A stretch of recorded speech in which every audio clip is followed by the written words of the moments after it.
মধ্যযুগের অন্ধকার কুঠুরি আর ভয়ঙ্কর সব নির্যাতনের যন্ত্রপাতির কথা শুনলে আমাদের অনেকের মনেই অদ্ভুত এক শিহরণ জাগে, তাই না? ইতিহাস ঘাঁটলে প্রথমেই চোখের সামনে ভেসে ওঠে এমন সব ভয়ঙ্কর যন্ত্রের কথা যা মানুষের হাড় গুড়িয়ে দিত বা শরীরকে আষ্টেপৃষ্টে বিদ্ধ করত। সিনেমার পর্দা থেকে শুরু করে গল্পের বই, সব জায়গাতেই এই বীভৎসতার ছড়াছড়ি।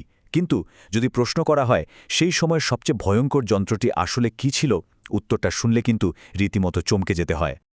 আসল সত্যিটা হল এর প্রায় কোনোটিই নয়। হ্যাঁ, একদম ঠিক শুনেছেন। বিখ্যাত আয়রন মেইডেন বা পেয়ার অফ অ্যাঙ্গুইশের মতো যেসব লোমহর্ষক যন্ত্রের কথা আমরা এতকাল শুনে এসেছি তার বেশিরভাগই আসলে মধ্যযুগের নয়। ঐতিহাসিক প্রমাণ বলছে যে এগুলো মূলত অষ্টাদশ বা ঊনবিংশ শতাব্দীতে, বিশেষ করে ভিক্টোরিয়ান যুগে তৈরি করা কিছু নিছক ভুয়া যন্ত্র। সে সময়কার মানুষেরা মধ্যযুগকে তাদের নিজেদের সময়ের চেয়ে অনেক বেশি বর্বর আর নিষ্ঠুর হিসেবে তুলে ধরার জন্যই আসলে এই মিথ বা কল্পকাহিনীর জন্ম দিয়েছিল। পর্ব ১, মধ্যযুগীয় নির্যাতনার কল্পকাহিনী। তো চলুন এবার গভীরে গিয়ে দেখি ঐতিহাসিক এই মিথগুলো কিভাবে প্রাচীন ন্যায়বিচার ব্যবস্থাকে দেখার পুরো দৃষ্টিভঙ্গিটাই বদলে দিয়েছে। আধুনিক মিডিয়া আর ভিক্টোরিয়ান ফিকশনে দেখা যায় আয়রন মেডেন বা ব্রাজিন বুলের মতো যন্ত্র দিয়ে নির্বিচারে নিষ্ঠুরতা চালানো হচ্ছে, কিন্তু বাস্তবের চিত্রটা ছিল অনেকটাই আলাদা। মধ্যযুগীয় আসল শাস্তিতে শারীরিক যন্ত্রণার চেয়ে অপরাধীকে জনসম্মুখে লজ্জিত করা, জরিমানা আদায় করা বা নির্বাসনে পাঠানোর উপরই বেশি জোর দেওয়া হতো। যেমন ধরুন পিলোরি বা কাঠের খাঁচার কথা। চোর বা জালিয়াতদের সেখানে আটকে রেখে লোকজনের হাসির পাত্র বানানো হতো। এর মূল উদ্দেশ্য ছিল সমাজে ভয় আর অপরাধের প্রতি একটা অনীহা তৈরি করা, স্রেফ রক্তপাত করা নয়। পর্ব ২, আসল অন্ধকূপের ভেতরের দৃশ্য। রাজপ্রাসাদ বা দুর্গের নিচে থাকা সেই কুখ্যাত অন্ধকূপগুলোতে ভয় আর নিয়ন্ত্রণের আসল মেকানিজমটা ঠিক কেমন ছিল, চলুন সেটা দেখে নেওয়া যাক।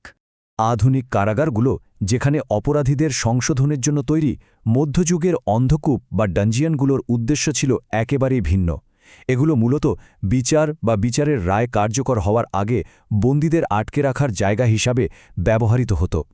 সেখানে দিনের পর দিন শারীরিক নির্যাতনের বদলে চলত চরম মানসিক চাপ প্রয়োগ। মাটির নিচের সেই স্যাঁতস্যাঁতে বাতাসহীন অন্ধকার কুঠুরিতে সম্পূর্ণ বিচ্ছিন্ন অবস্থায় আটকে রাখাটা ছিল এমন এক মনস্তাত্ত্বিক নির্যাতন যা বন্দীর আত্মবিশ্বাসকে ভেতর থেকে একেবারে ভেঙে চুরমার করে দিত।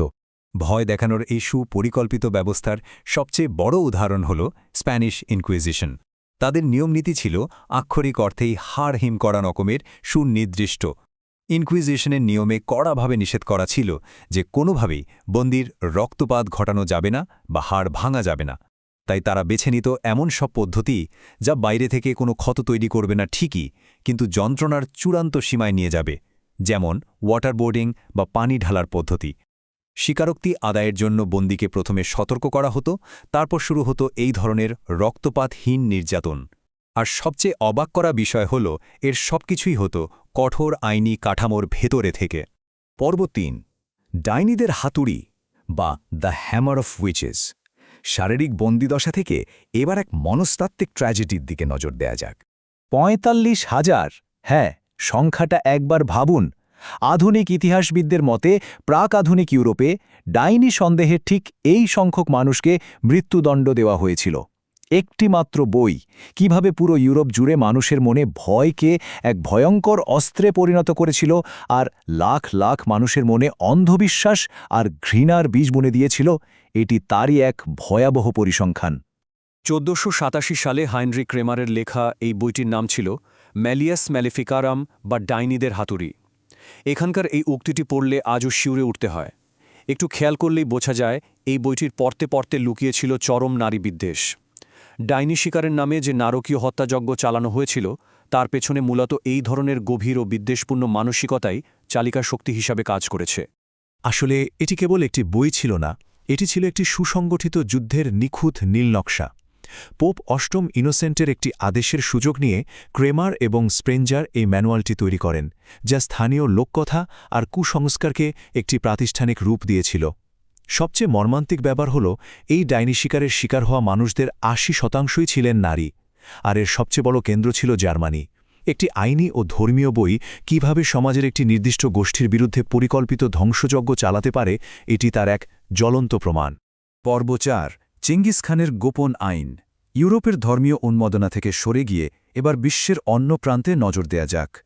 বিশাল মঙ্গল সাম্রাজ্য যা সেই সময়ের পরিচিত বিশ্বের প্রায় অর্ধেকটা জুড়ে ছিল।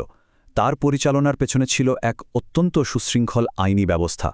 পূর্ব এশিয়ার দুটি প্রধান আইন ব্যবস্থার সাংস্কৃতিক পার্থক্য এখানে বেশ চমকপ্রদ। একদিকে ছিল চীনা আইন, যা কৃষিকাজ ও স্থায়ী জনবসতির ওপর নির্ভরশীল ছিল। অন্যদিকে ছিল মঙ্গোল আইন, যা গড়ে উঠেছিল সম্পূর্ণ যাযাবর ও পশুপালন ভিত্তিক অর্থনীতির উপর। এই যাযাবর জীবনযাত্রায় তাদের আইনি কাঠামোকে একটি অনন্য রূপ দিয়েছিল। মঙ্গলদের এই অভিনব আইনের নাম ছিল ইয়াসা। এটি কোনো সাধারণ বা লিখিত আইন ছিল না, এটি ছিল সম্পূর্ণ গোপন এবং মৌখিক একটি আইনবিধি, যার দেখাশোনা করতেন স্বয়ং চেঙ্গিস খান এবং তার দত্তকপুত্র শিখিকৌতুকু। সামরিক আদেশ হিসেবে শুরু হওয়া এই আইন পরে মঙ্গলদের সংস্কৃতি ও জীবনযাত্রার মূল নিয়মে পরিণত হয়। ইয়াসা গোপন রাখার সবচেয়ে বড় সুবিধাটা কী ছিল জানেন? গ্রেট খান চাইলেই বিশাল সাম্রাজ্যের বিভিন্ন জায়গায় পরিস্থিতি অনুযায়ী এই আইন সহজেই পরিবর্তন ও প্রয়োগ করতে পারতেন। মঙ্গল সাম্রাজ্য ঠিক এই আইনি কাঠামোর সাহায্যেই লাখ লাখ বিজিত মানুষকে একটি ছাতার নিচে ঐক্যবদ্ধ করেছিল। তাদের গোটা সমাজ পরিচালিত হতো গোষ্ঠী বা ক্ল্যান প্রথায়। রাষ্ট্রের সর্বোচ্চ ক্ষমতায় ছিলেন গ্রেট খান এবং তার গোল্ডেন ক্ল্যান। মূলত এই কঠোর প্রশাসনিক কাঠামোর কারণেই মঙ্গলরা এমন একটি সুশৃঙ্খল সাম্রাজ্য পরিচালনা করতে পেরেছিল। ইয়াসার কিছু নিয়ম শুনলে সত্যিই অবাক হতে হয়। জনপ্রিয় সংস্কৃতিতে মঙ্গলদের যতই বর্বর হিসেবে দেখানো হোক না কেন, তাদের আইন কিন্তু ছিল অত্যন্ত সুসংগঠিত। তারা বাণিজ্যের সুরক্ষা দিত। খুন বা বড় চুরির শাস্তি ছিল সরাসরি মৃত্যুদণ্ড। আবার একই সাথে পানিতে বা ছাইতে প্রস্রাব করার মতো কুসংস্কারাচ্ছন্ন অপরাধেরও কড়া শাস্তি ছিল। তবে সবচেয়ে মজার ব্যাপার হল, অনেক ক্ষেত্রেই মৃত্যুদণ্ডের বদলে মুক্তিপণ দিয়ে পার পাওয়ার সুযোগ ছিল। এটিই প্রমাণ করে যে তারা স্রেফ রক্তপিপাসু ছিল না, বরং তাদের সমাজে একটি পরিকল্পিত আইনি কাঠামো ছিল। পর্ব ৫, ঐতিহাসিক ন্যায় বিচারের পেছনের সত্য। ইউরোপের অন্ধকার কুঠুরি থেকে শুরু করে ডাইনি শিকার এবং সবশেষে মঙ্গলদের গোপন আইন। একটু ভেবে দেখলে এই প্রতিটি ঘটনার পেছনেই একটি অদৃশ্য সুতো দেখতে পাওয়া যায়। আর সেটি হল ক্ষমতার প্রয়োগ ও ন্যায়বিচারের নামে ভয় দেখানোর প্রাতিষ্ঠানিক রূপ। ইতিহাসকে যেভাবে বিশৃঙ্খল বা লালামহীন নিষ্ঠুরতার যুগ বলে মনে করা হয়, বাস্তবতা কিন্তু তার সম্পূর্ণ বিপরীত। এই প্রতিটি সমাজই তাদের জনগণকে নিয়ন্ত্রণ করার জন্য খেয়ালখুশিমতো সহিংসতার বদলে অত্যন্ত সুনির্দিষ্ট, সুপরিকল্পিত আইন ও আমলাতান্ত্রিক কাঠামোর ওপর নির্ভর করেছিল। স্প্যানিশ ইনকুইজিশন থেকে শুরু করে মঙ্গলদের ইয়াসা, সবকিছুই প্রমাণ করে যে ভয় দেখানোর মেকানিজমটা ছিল একেবারে গোছানো। আজকের এই বিশ্লেষণের শেষে এসে একটি গভীর চিন্তায় মগ্ন হতে হয়।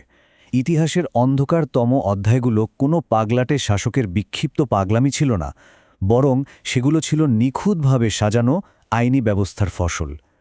তাহলে কি এটা আমাদের মনে করিয়ে দেয় না যে কর্তৃত্ব এবং আইন কিভাবে যে কোনো সময় ভয়ের হাতিয়ারে পরিণত হতে পারে? এই প্রশ্নটি মাথায় রেখেই আজ বিদায় নিচ্ছি। ইতিহাসের এমন আরও অজানা দিক নিয়ে আবারও কথা হবে।